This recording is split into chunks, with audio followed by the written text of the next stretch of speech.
Thank you very much. I hope you hear me. I was heard from a distance late in the morning. I hope now is better. Yeah, thank you very much to all presenters and to all who participated in the discussion. I mean, it's very difficult now to squeeze what you have said in 10 minutes, but this is not my purpose. I see that there has been quite a high interest in this thematic which proves that this is very highly relevant thematic, and I'm happy that we opened such a broad fora for this, and I think that we also gained some very interesting insights, but also there has been also some very interesting questions and discussions. I think that what is clear is that this becomes quite and more relevant in the policy agenda, providing more realistic um, how to say possibility to measure our perception and the real life, and although it is a very complex concept, but as it has been stipulated several times, it adds some specific elements to measuring our progress, which is very important. um, I would like to say some words what I understood from this discussion, and that is what we have to, how to say, take home also, those maybe who are not very much familiar with this concept yet, and that is that the territorial quality of life should be measured at different levels, and that we cannot say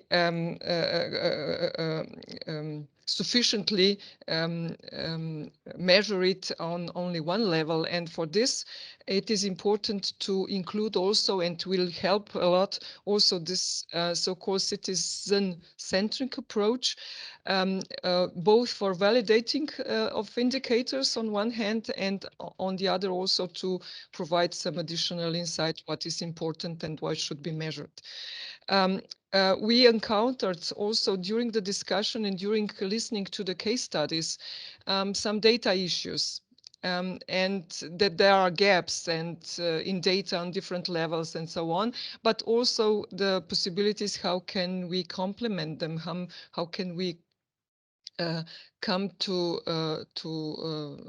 adequate data, and specifically for the case in Nova Gorica, which is probably same goes also for other cross-border areas.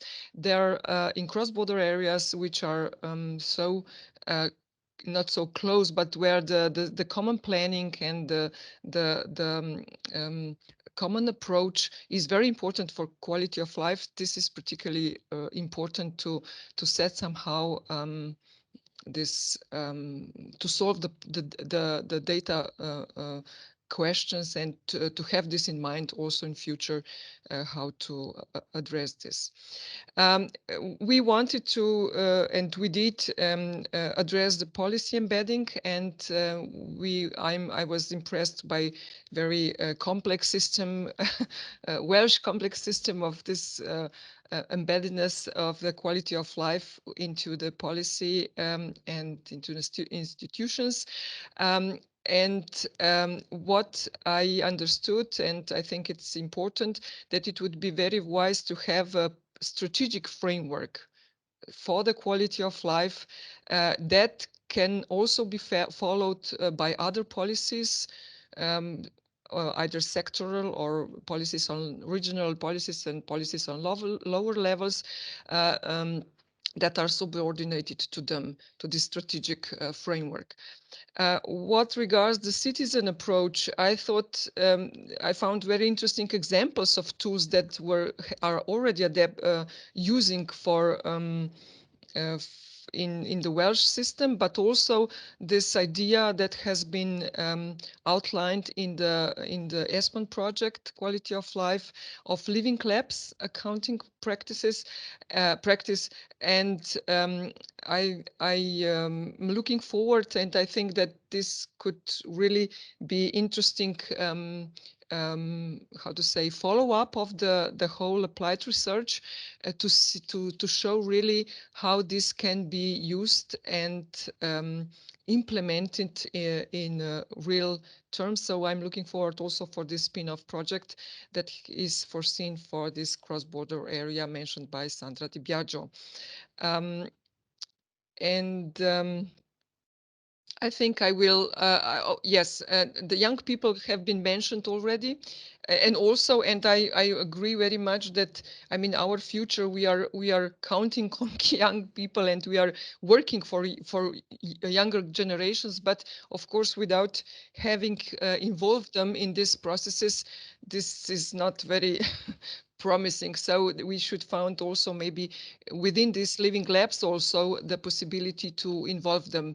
We know that there has been a strong how to say, initiative within the EUSALP, that means EU Strategy for Alpine region, to involve Youth Council, to establish Youth Council, and to involve it in the policy processes at this very broad level.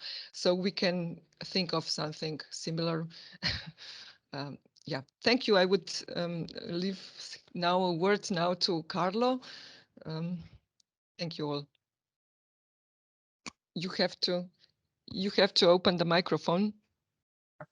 Thank you, Blanca. I have actually less than 1 minute, so I will thanks, and I will tell just two things that I would take away from this experience, and especially connected to what is the purpose of this roundtable, that was to link territorial quality of life to spatial planning and regional development.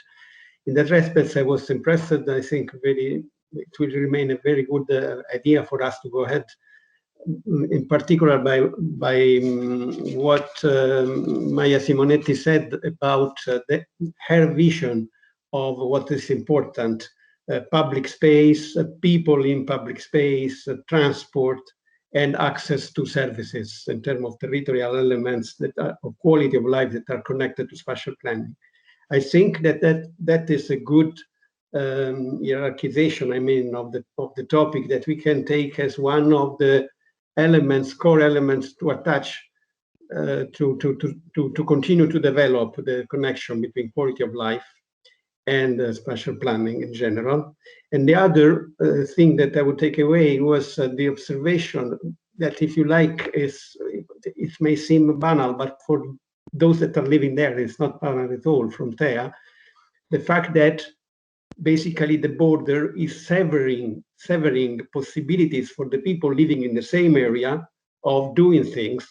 And so it's very important, I think, these cross-border areas pilot activities, the perspective to involve especially the young people in the areas, for starting to measure quality of life, not on the frontier, in the cross-border areas as a whole, and not only from the perspective, very local perspective of the two sides. And I think that this hierarchy of issues, public space, people in public space, mobility, access to service, could be a good way of framing also first experiment of this pilot activity for involving young citizens to think how to improve these aspects in the cross-border area for all of them. So these are two important things that I would take away from this experiment. The mine are not general conclusion, Blanca, you did already. So I was just adding my thanks for this contribution that I got from this event. Thank you. Thank you, Carlo, and thank you, Blanca. Carlo, thank you also for this proposal that you made at the end. I'm very glad that we'll be able to continue with the work on this together with the ESPON EGTC, and I'm really grateful to ESPON to is offering us this opportunity also as a let's say as a future presidency to the council. Well, at this stage, I would like also to thank to all the other speakers, and I also like to thank to all of you who have participated and listened to us. I'm very happy that we had such a wide audience. But at the end, I will just leave a floor to Ingmar. Ingmar, thanks to you as well and to the team of the TNO for organizing this event. And yeah, I'm looking forward for next events that are going to be organized in the frame of the TNO as well. Yes, I have just final little remark. If you have some minutes, we have prepared a survey in order to make our events better. So if you have some more minutes, please just use this link that you can find from the chat box. And I think we can stop here. And thank you from my side as well for very interesting discussions. And let's see next time during the ESPON event or during the Slovenian presidency, which is also approaching soon. So thank you very much and bye-bye. Thank you. Bye. Thank you. Bye-bye. Bye-bye. Bye. Thank you. Bye-bye. Thanks. Bye.